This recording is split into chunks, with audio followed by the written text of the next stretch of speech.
Channel को subscribe कर दीजिए, मेंबरशिप्स लॉन्च हो चुकी है, उनको चेकआउट करिए, पसंद आता तो उनको परचेस करिएगा। और जो फ्री टेलीग्राम ग्रुप चैट है हमारा, जो कि आपको पिन कमेंट में दिख जाएगा, उसको जाके ज्वाइन करिए, हमारे कम्युनिटी का पार्ट बनिए और लोगों से बातें करिए क्रिकेट के बारे में।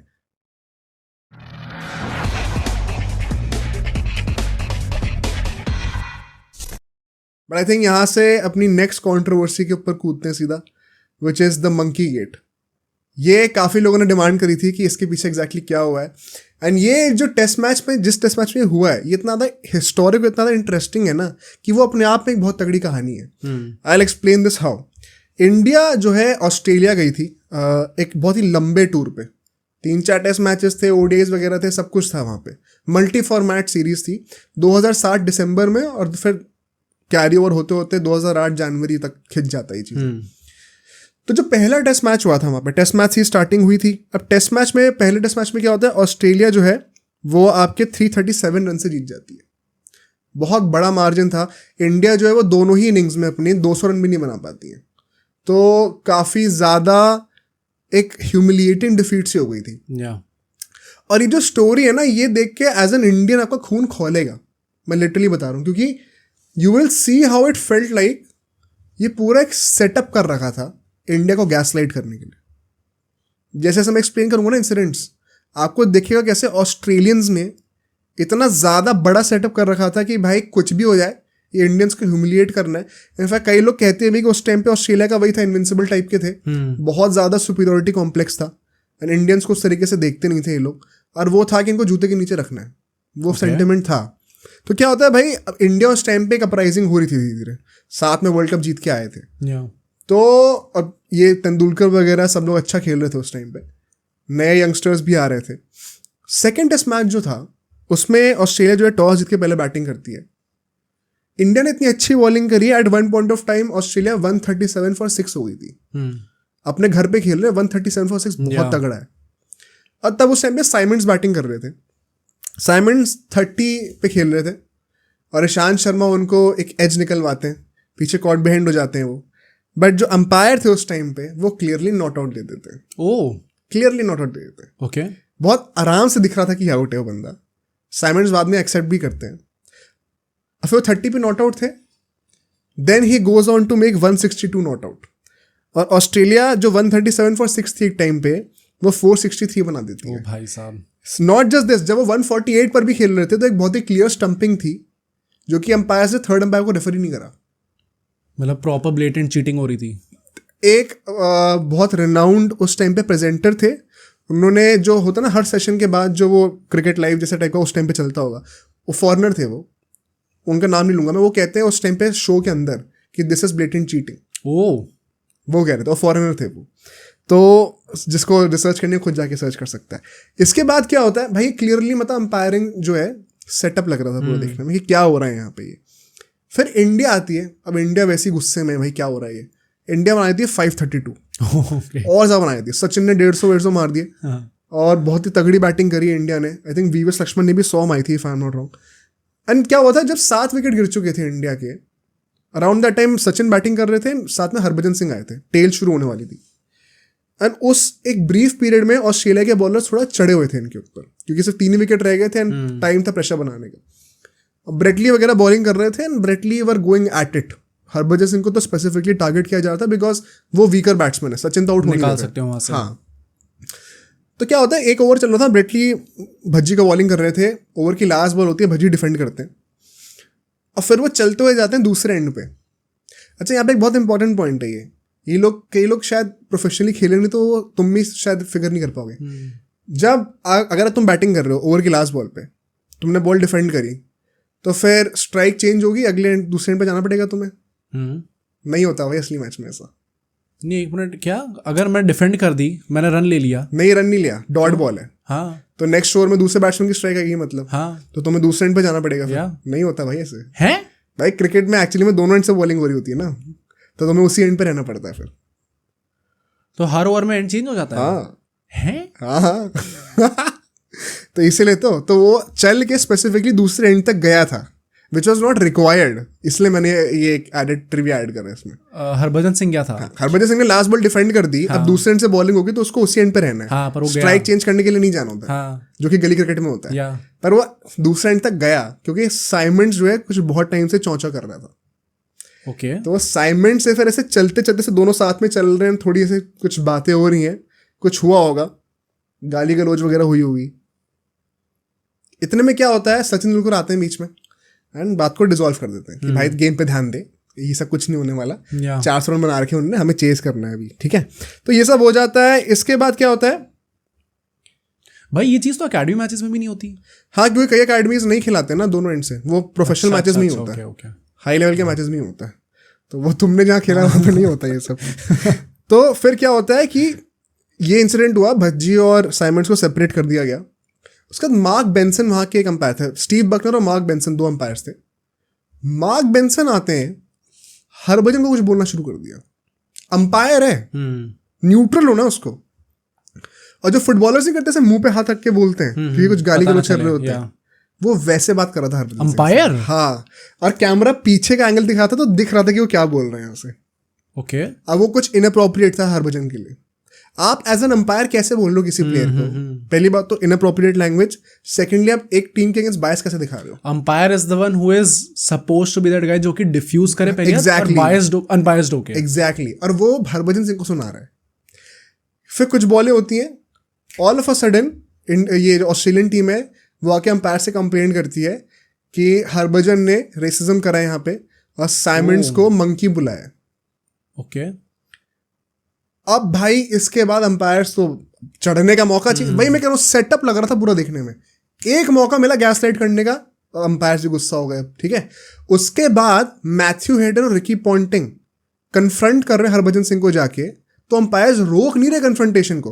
देखो बोला कि नहीं, ऐसा कोई प्रूफ तो है नहीं। पॉन्टिंग ने आके बोल दिया तो कोई पत्थर की लकीर थोड़ी, भगवान ने थोड़ी आके वाणी दी अपनी। तो तुमने उसकी बात को फेस वैल्यू पे ले लिया, और फिर जब पॉन्टिंग और हेडन लड़ाई कर रहे हैं भज्जी से, तो तुम रोक भी नहीं रहे उसको जाके। पूरे मैच में हरभजन सिंह को टारगेट करा गया ऐसे करके। इनफैक्ट क्राउड्स भी बहुत ज्यादा उसको बू कर रही थी। वो उस टाइम पे 25-26 साल का लड़का था, वो पूरा टॉर्चर कर रहे हैं उसको मेंटली, ठीक है। और ये मेंटल टॉर्चर जो मैं बोल रहा हूँ ना, इसको बहुत ध्यान रखना, ये एंड में दोबारा आएगा। ओके। किस कॉन्टेक्स्ट में भी समझाता हूँ। अब ये होता है, ठीक है, कोई स्टॉप नहीं करता पॉन्टिंग और हेडन को कि आप ये सब बदतमीजी ना करिए, अलग जाइए। फिर क्या होता है भाई, इंडिया एडवेंचर ऑल आउट हो जाती है 563 पे। जब ऑस्ट्रेलिया दोबारा बैटिंग करने के लिए आती है, ऑस्ट्रेलिया फिर से 401 बना देती है और डिक्लेयर कर देती है 5th डे पे, लंच के टाइम पे। तो सिर्फ 2 सेशन रह गए थे। 401 कैसे बनाएंगे अब? 401 क्या मतलब, वो जो भी 300 जितने का भी लीड रह गया था चेस करने के लिए। तो ये था कि सिर्फ 2 सेशन रह गए और पॉन्टिंग को लोग कह रहे थे कि भाई आपने बहुत लेट डिक्लेयर कराई है, आपने मैच जीता हुआ था, आपने जबरदस्ती में रिजल्ट ही नहीं आएगा। बट इंडिया उस टाइम पे इतना स्ट्रगल करना था तो करना था भाई, मेंटली सही स्पेस में भी नहीं होंगे, विकेट गिरने शुरू होते हैं बहुत जल्दी, ठीक है। ये हालत हो गई थी कि दिन के एंड में आते आते 2 ओवर रह गए थे, 12 बॉलें रह गई थी सिर्फ, और कुंबले बैटिंग कर रहे थे और 3 विकेट हाथ में बचे हुए थे इंडिया के। यहाँ से ड्रॉ हो जाना चाहिए कि हम आराम से, भाई सिर्फ 2 ही ओवर तो निकाल लो, 3 विकेट बचे हुए हैं। माइकल क्लार्क बॉलिंग करने के लिए आता है, 5 बॉल पर 3 विकेट। ओके। सिर्फ 7 बॉलें बची हुई थी दिन की और इंडिया ऑल आउट हो गई। तो जो लोग पॉन्टिंग को क्रिटिसाइज कर रहे थे सब एकदम चुप हो गए, ठीक है। आई थिंक 122 कुछ रन से हारती है इंडिया वो मैच, और वो ऑस्ट्रेलिया का 16th कंसेक्यूटिव विन थी, जो कि उन्हीं का वर्ल्ड रिकॉर्ड था 2001 के आसपास में। वो भी इंडिया नहीं तोड़ा था ईडन गार्डन्स में, जब 16 लगातार टेस्ट मैचेस जीते थे। आई थिंक आज तक का रिकॉर्ड है ये। ओके। तो वो मतलब ऑस्ट्रेलिया उस टाइम पे पीक पे थी, मैं ये कहना चाह रहा हूँ। और नेचुरली फिर आप डोमिनेट करते हो। जो कई लोग कहते हैं ना कि बीसी से क्रिकेट को रूइन कर रही है, डोमिनेट कर रही है, भाई अपनी रूट्स को याद करो, हम यहाँ से निकल के आए हैं। एज एन इंडियन तुम्हारे इंसिडेंट देख के खून खोलेगा अभी। ये सब फेस करना पड़ा था, ये सब फेस करके हम ऊपर हमारे से कितनी एट्रोसिटीज और चीटिंग हुई हमारे साथ, वहां से उठ के हम आज इस पोजीशन पे हैं। तब किसी की बोलती नहीं होती थी क्योंकि तब सोशल मीडिया नहीं था। तो क्या होता है, इस मैच खत्म हो जाता है, रिकी पॉन्टिंग पूरी ऑस्ट्रेलियन टीम से कहता है हम हाथ नहीं मिलाएंगे इंडिया से, क्योंकि इन्होंने रेसिज्म करा है। भाई पूरी गैस लाइटिंग हो रही है, मतलब कोई प्रूफ नहीं है, कोई कुछ पता नहीं बोला कि नहीं बोला, पूरे ड्रामे शुरू। बिहेव बेसिकली आप पब्लिक में ऐसा कर रहे हो जिससे पब्लिक को ही बिलीव हो जाए, पूरा नैरेटिव सेटिंग हो रही है। अब कुंबले और सबको इंडियन टीम को पता है कि क्या हुआ एक्चुअली में, क्या नहीं हुआ है, ठीक है। हर्बल सिंह ने क्या बोला था वो भी हम एंड में डिस्कस करेंगे। तो कुंबले, एंड भाई हैट्स ऑफ टू कुंबले, जो जिस तरीके से सॉलिडारिटी उन्होंने दिखाई प्रेस कॉन्फ्रेंस में आके बोलते भाई कि ये सब जो फालतू की बातें हैं ना, कोई प्रूफ तो है नहीं, ये एक गैसलाइट करके हमें एक्चुअली में डाइवर्जन है फ्रॉम द रियल इशू, जो कि इतनी बायस्ड और घटिया अंपायरिंग हुई है। पूरा कोई ध्यान उसका किसी का है नहीं वहां पे। पूरा incident has been made up on कि ये रेसिज्म हुआ है, जो कि एक्चुअली में हुआ भी नहीं है। और जो रियल इशू है अंपायरिंग का, जिसकी वजह से इतने फेवरेटिज्म हुआ है ऑस्ट्रेलिया के साथ, इतनी चीटिंग हुई है, उसकी कोई बात नहीं कर रहा। और फिर ही ends the conference by saying there was only one team that was playing in the spirit of the game. और ये लाइन क्यों स्पेशल है, बिकॉज ये सेम लाइन ऑस्ट्रेलिया ने गई थी जब बॉडी लाइन की सीरीज हुई थी इंग्लैंड के अगेंस्ट, उसको कोट करते हुए कहा। उसके बाद फिर क्या होता है, इंडिया के ऊपर जब ये एलिगेशंस लगे हरभजन सिंह के ऊपर, तो उस टाइम पे जो मैच रेफरी थे उस स्पेसिफिक मैच के लिए, हर मैच के एक रेफरी होते हैं, बेसिकली एक मैच ऑफिशियल होता है, फुटबॉल से एसोसिएट मत करना। उनका नाम भी क्या था, Mike Proctor. One second, setup देखना। माइक प्रॉक्टर ने अपनी इन्वेस्टिगेशन करी, रिपोर्ट में लिखा आई हैव नो डाउट कि हरभजन ने ये चीज करी हुई है, और उसको 3 मैच का बैन दे दिया। मिल गया था बैन मिल गया। Okay. किस बेसिस पे, क्या प्रूफ है? आई हैव नो डाउट ऐसे बोला कि मतलब मैंने तो वीडियो में देखा बोलते हुए, वहां पे मैंने माइक लगा रखे थे प्लेयर्स के यहाँ पे कंधों पे, कॉलर पे, कि मुझे सुनाई दे रहा सब कुछ।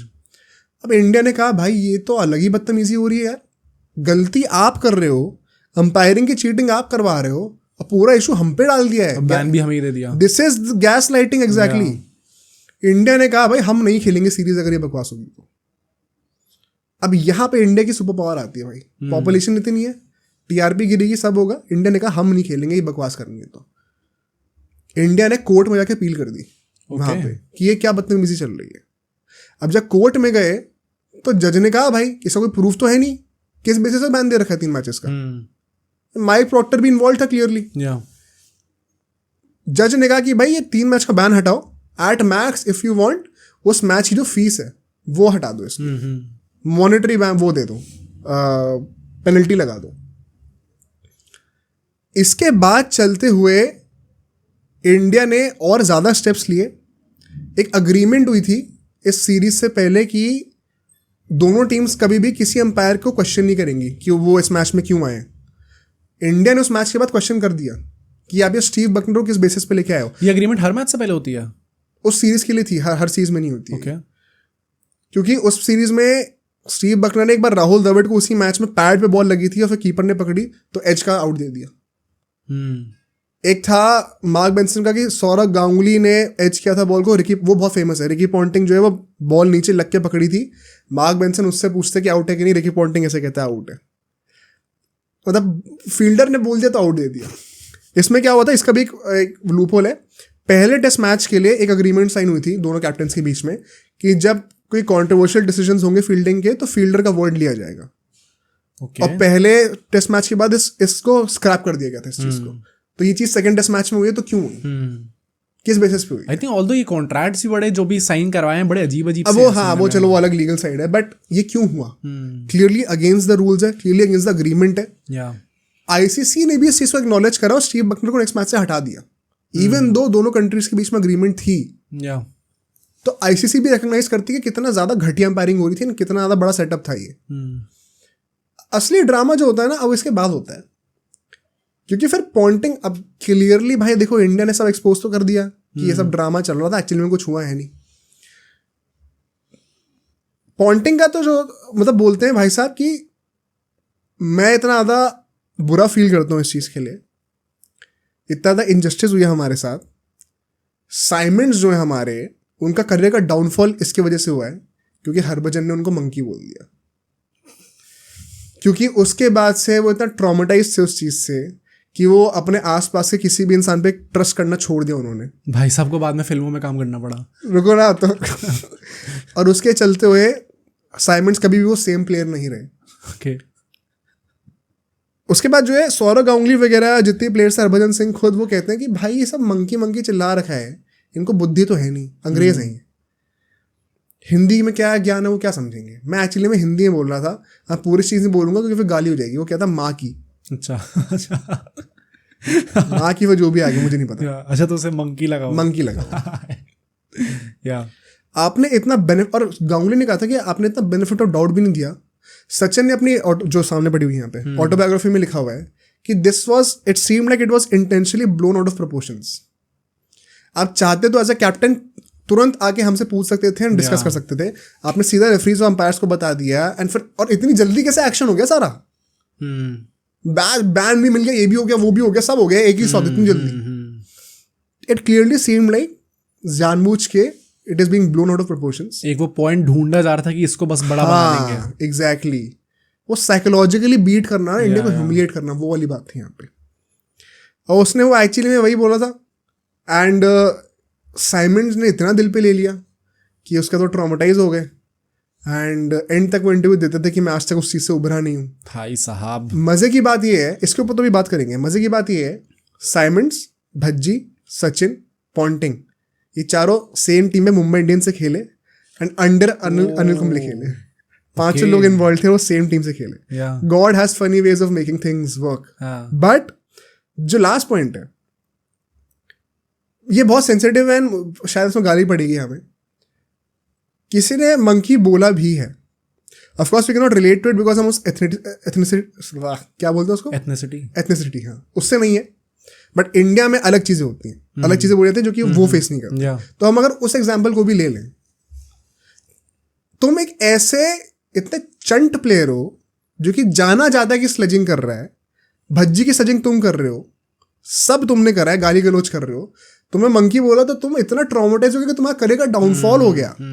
ये बहुत ज्यादा ब्लोन आउट ऑफ प्रोपोर्शन. ये स्टेटमेंट भी नहीं लगता, ये नैरेटिव. आई थिंक ये चीज तो बहुत ही, तुम इतना मेंटली वीक हो क्या है ही, और प्लस बहुत ही ज्यादा गंदा एक्सक्यूज है कहने का कि आप खेल नहीं पा रहे, कि आपने पूरा अपने पूरे करियर का डाउनफॉल एक इंसिडेंट पे बोल दिया. एग्जैक्टली. पहली बात तो कोई खिलाड़ी जो इतना लड़ भिड़ के इतना बड़ा खिलाड़ी बनता है, एंड काफी बड़ा खिलाड़ी था, वो इतना मेंटली वीक तो नहीं होगा. हाँ. कि आप एक इंसिडेंट, एक शब्द के वजह से आपका पूरा करियर डीरेल हो जाए. तो बहुत ही गंदा एक्सक्यूज है, पहली बात तो ये. Plus secondly what I feel is कि अगर कुछ ऐसी बात होती भी है तो सबसे पहली बात तो यही थी कि आपको इंडियन टीम के कैप्टन या फिर प्लेयर, या सचिन वहां पे थे भाई, किसी को भी, हाँ, एक्चुअली कंसल्ट तो करते हैं कि एक्चुअली में हुई बात क्या है. कुछ सुना हवा में, और वो जज ने भी यही कहा, भाई मैं किस बेसिस पे दूंगा जजमेंट, क्या प्रूफ है कि उसने बोला कि नहीं बोला. आपने किस बेसिस पे उसको 3 मैच का बैन दे दिया. इतना बड़ा सेटअप था and it is a very lame excuse भाई. मतलब तुम मेंटली इतना स्ट्रांग हो, तुम स्लेजिंग करते हो, ये करते हो, तुम बैटिंग करते हो तो आदमी की हालत खराब हो जाती है. किसी ने जो भी वर्ड यूज करा बोला तो मेंटली ट्रॉमाटाइज्ड हो गए भाई. और इतना ट्रॉमा था तो मुंबई इंडियंस में क्यों खेला साथ में? अगर इतनी प्रॉब्लम थी तो मत खेलते भाई. क्योंकि मतलब मुंबई इंडियंस से खेलने के बाद भी he would say in interviews कि मैंने अभी तक भज्जी को पूरा फॉरगिव नहीं करा आज तक. भाई क्या तो क्यों खेला था भाई, कैसा, हाँ, क्यों खेल रहे हो फिर? तो मुझे लगता है कि वंस अगेन, और ये पॉइंटिंग आज तक मेंटेन करता है कि ये ट्रॉमेटाइज हिम सो मच कि फिर उसने लोगों पे ट्रस्ट करना छोड़ दिया.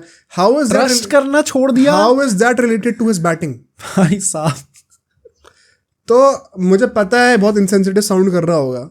मैं इसका अगर एक इंडियन ऑल्टरनेटिव भी ले लूं, कोई मेरे ऊपर यूज कर रहा है, किसी और के ऊपर यूज कर रहा है, भाई लाइफ इज नॉट फेयर. तो मेंटली वीक होकर ये ड्रामा नहीं कर सकते फिर कि मेरी परफॉर्मेंस इसलिए नहीं आ रही. तुम्हें टीम से निकाल दिया जाएगा तुम परफॉर्म नहीं करोगे तो. भाई किसी को मतलब नहीं किसने तुम्हें क्या बोला है. हमें कमेंट से 100 गालियां पड़ती हैं तो हम क्या काम करना छोड़ दें फिर? उससे ज्यादा गंदी गालियां पड़ती हैं बाय द वे. मंकी से बहुत ज्यादा गंदी गालियां पड़ती हैं. फिर हम अपने एक्सपीरियंस से तो बात कर ही सकते हैं. ट्रस्ट करना छोड़ दिया, मेरा डाउनफॉल आ गया, क्या बकवास है भाई. आई थिंक भाई अगर आप कंप्लेंट करोगे तो आपको सबको समझ में आता है कि चलो कंप्लेंट करी. उसमें भी एक प्लान ऑफ एक्शन होता है कि आपको ये चीजें करनी है, कंसल्ट करना है, सबसे दोनों पार्टी से कंसल्ट करना है, then you have to come to a conclusion, which the जज did but the umpire did not. तो वो मैं अंपायर का तो कह ही रहा हूं ना, पूरा सेटअप था ये. इनफैक्ट जो मैंने मेंटल टॉर्चर के लिए कहा था, वो 25 साल का लड़का है उस टाइम पे. पूरे टूर पे कहते हैं कि उसके बाद जब वो कहीं होटल से बाहर भी निकलता था ना तो कैमरा चल रहे थे उसके साथ कि क्या कर रहे हैं अभी. इतना आपने उसको टॉर्चर कर रखा है. जब ग्राउंड में जाए तो सब बू कर रहे हैं, 50-60 हज़ार लोग. पूरी टीम ऑस्ट्रेलिया की जो है नाटक कर रही है उनके against. He is being accused of something that he has not even done. उसकी पब्लिक इमेज, उसकी मेंटल ट्रॉमा उसको कितना हुआ होगा. कभी नाटक करा हरभजन सिंह ने इसके ऊपर? क्या ड्रामेबाजी चल रही है भाई फिर. तो इट इज शेमफुल एक्चुअली में कि ऑस्ट्रेलिया ने जो करा वहां पे. They should be condemned for this in my opinion. And it goes on to show कि इंडिया कहाँ से उठ के आई है. कितना स्ट्रगल करके आई है। आई थिंक मेरा भी इससे टेक अवे यही होगा बेसिकली कि ये चीज़ हमने सुनी तो सुनी, बट हमें ये चीज़ पता होनी चाहिए आजकल की जैसे मुझे नहीं पता था ये चीज़, हमारे जो भी जनरेशन के, मेरी जो जनरेशन के लोग हैं जिन्हें इस चीज़ के बारे में नहीं पता, they should know before criticising BCCI exactly कि हम किस चीज़ से गो थ्रू करके इतने बड़े बने एंड डिजर्व करते हैं इस स्टेज पे होना। कितनी मेहनत गई है उसके पीछे, प्लेयर्स की, बोर्ड की, जो मैनेजमेंट में है, स्टाफ में, सबकी कितनी बड़ी मेहनत गई है। तो I think that is my take away from this. अब सोचो अगर एक क्लिप इतनी बढ़िया थी तो पूरा का पूरा पॉडकास्ट कितना बढ़िया होगा। तो अगर आपको इसी क्लिप का पूरा पॉडकास्ट देखना है तो यहाँ पे क्लिक करिए, और अगर आपको ऐसे ही और क्लिप्स बिंज वॉच करनी है तो यहाँ पे क्लिक करिए।